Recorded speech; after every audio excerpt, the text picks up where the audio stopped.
जय माता दी मित्रों, मेरा नाम है पंडित प्रकाश जोशी। स्वागत है मेरे YouTube चैनल एस्ट्रो आज में। मित्रों, आज हम चर्चा करने वाले हैं कन्या राशि वाले जातक और जातिकाएं जिनको विर्गो कहा जाता है इंग्लिश में।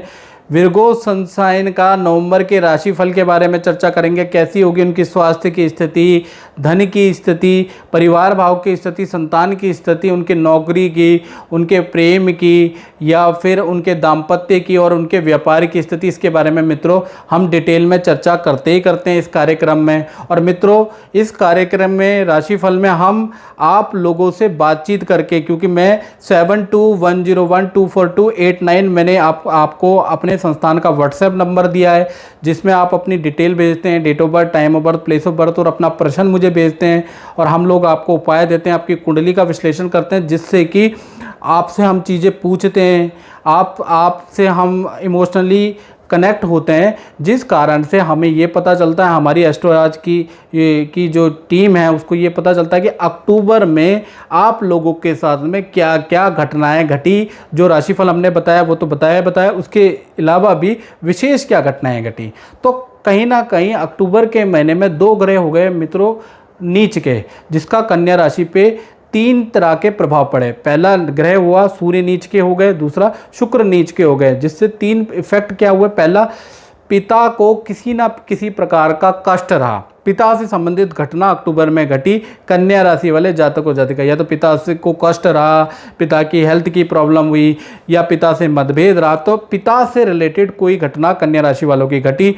दूसरा, सरकारी चालान या सरकारी पेनल्टी आपने भुगती कन्या राशि वाले जातक और जातिकाओं ने, दूसरी ये हुई। तीसरा, प्रॉपर्टी या तो निर्माण कराई अक्टूबर के महीने में, या निर्माण का कार्य शुरू कराया, रेनोवेशन का काम शुरू कराया, स्थान परिवर्तन, जगह भी चेंज की। तो ऐसा भी, चाहे आपने छुटपुटी जगह चेंज की होगी, आपने बेड को इधर खिसकाया होगा, कमरे को उधर रखा, मतलब बेड को दूसरे कमरे में रखा होगा, जगह बदली होगी। बहुत लोगों को स्थान परिवर्तन करा होगा, एक फ्लोर से दूसरे फ्लोर में गए होंगे। कुछ लोगों का नौकरी में स्थान परिवर्तन हो गया, एक क्षेत्र से दूसरे क्षेत्र में गए होंगे। तो कहने का मतलब स्थान परिवर्तन लोगों के भांति भांति तरीके से होते हैं, लेकिन कन्या राशि के हुए हैं। और क्योंकि ये जो प्रभाव है 2 ग्रहों का, ये 10 नवंबर तक रहेगा। तो यानी कि जब आप ये राशिफल देख रहे हैं, महीने के शुरू में ही हम डाल देते हैं, तो हो सकता है वो उस समय पे घटना ना हुई हो। 10 नवंबर तक घटना घटेगी। और आप सबके साथ ये कितने प्रतिशत हुआ, कमेंट बॉक्स में जरूर लिखें मित्रों। अपना कहीं ना कहीं लिखते रहें कि कितना घटित हुआ है। हेलो पंडित जी, मेरा नाम है उमा फुगेरी। मैं ओरिजिनली गोवा से हूँ और गोवा इंडिया से, पर अभी मैं यूएस में हूँ फॉर ऑलमोस्ट 10 इयर्स। तो मैंने मास्टर्स कंप्लीट किया है और अभी पीएचडी भी कंप्लीट किया अगस्त 2019 में। और उसके बाद मैं जॉब देख रही थी फार्मास्यूटिकल में, रिसर्च में, साइंटिस्ट पोजीशन। तो मुझे बहुत सारे इंटरव्यूज़ आ गए, लेकिन कुछ हुआ नहीं। और जैसे जनवरी स्टार्ट हुआ 2020, तभी मेरे हाथ में ऑफ़र आ गया 21 फरवरी महाशिवरात्रि के दिन। तो अच्छा ऑफर था इन द सेंस कि उसका पैकेज बहुत अच्छा था। और जैसे आपने अपने वीडियो में कहा था पैकेज अच्छा होगा पहले जॉब का, तो मुझे पैकेज बहुत अच्छा मिला। लेकिन मैं जॉब इतना इंटरेस्टिंग नहीं था मेरे लिए, बट फिर भी मैंने साइन कर लिया, बिकॉज आपने बोला था कि पहला कदम लो उस तुला राशि के वीडियो में, तो मैंने वो लिया। अब बात कर लेते हैं कि कन्या राशि वाले जातक और जातिकाओं के स्वास्थ्य के बारे में। तो नवंबर में देखा जाए तो शुक्र, जैसा मैंने बताया कि नीच राशिगत विराजमान है और आपकी ही कन्या राशि में विराजमान है। तो कहीं ना कहीं नवंबर में आलसपन आप पे रहेगा। आपकी दिनचर्या बिल्कुल बिगड़ जाएगी, यानी आप हर काम लेट करेंगे। चाहेंगे आप जल्दी उठ नहीं पाएंगे, जल्दी काम करना चाहेंगे, कर नहीं पाएंगे। निर्णय शक्ति भी आपकी कमज़ोर हो जाएगी। साथ ही साथ त्वचा रोग और एलर्जी से संबंधित भी आप परेशान रहेंगे। सबसे ज़्यादा आप परेशान रहेंगे आलसपन से नवंबर के महीने में। अब बात कर लेते हैं धन की स्थिति की। तो धन भाव में सूर्य और बुध बैठे हैं, बुधादित्य योग बन रहा है, लेकिन यहाँ पर नीच बुधादित्य योग बना है, क्योंकि सूर्य तुला राशि में बैठे हैं। तुला राशि में सूर्य नीच के होते हैं।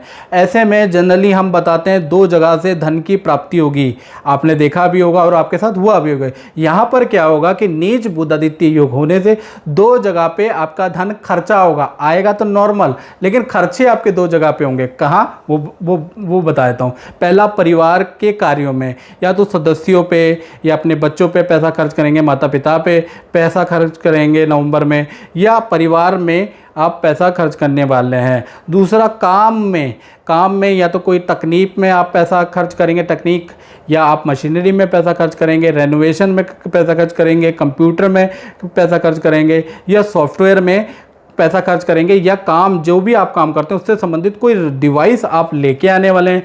जैसे कुछ लोग यूट्यूब बनाते हैं तो वो कैमरा खरीद के लाने वाले, माइक खरीद के लाने वाले, इस तरह की ढेरों चीज़ें हैं जो भी प्रोफेशन से रिलेटेड एसेसरी है वो खरीदने के लेने वाले हैं। यानी 2 जगह से आपके खर्चे हो रहे हैं। हाँ, फ्लो आपको नॉर्मल ही मिल रहा है। इसी प्रकार से पारिवारिक भाव की बात करें तो पारिवारिक भाव में कहीं ना कहीं गुरु बैठे हुए हैं, हंस योग का निर्माण करा रहे हैं, तो कहीं ना कहीं परिवार का माहौल तो नवंबर में बहुत अच्छा रहने वाला है, पूजा पाठ रहने वाला है, और परिवार के साथ में या तो मंदिर या किसी तीर्थ के आप दर्शन करने वाले हैं। छोटी मोटी यात्रा भी हो सकती है आप। अब बात करते हैं विद्यार्थियों की। तो नवंबर का महीने विद्यार्थी लोगों के अंदर आलसपन रहेगा, पहला चीज़। दूसरा, बुरी लत आपके ऊपर लग सकती है, क्योंकि नवंबर का महीना कहीं ना कहीं अगर देखा जाए तो पर्वों और त्यौहार वाला रहता है। ऐसे में क्या होता है, आप लोग ग्रुप में मिलते हैं, या आजकल कोरोना चल रहा है तो 2-3 लोग मिलेंगे, और हो सकता है कि आप गलत चीज़ें करें। गलत चीज़ें करने के बाद सैर सपाटा करने के लिए जाएं, लॉन्ग ड्राइव पे जाएं, और ऐसे में नशे में गाड़ी चलाएं, और हो सकता है आपके साथ में कहते हैं ना, सावधानी हटी और दुर्घटना घटी, और माँ बाप का दीपावली में निकल जाएगा दिवाला।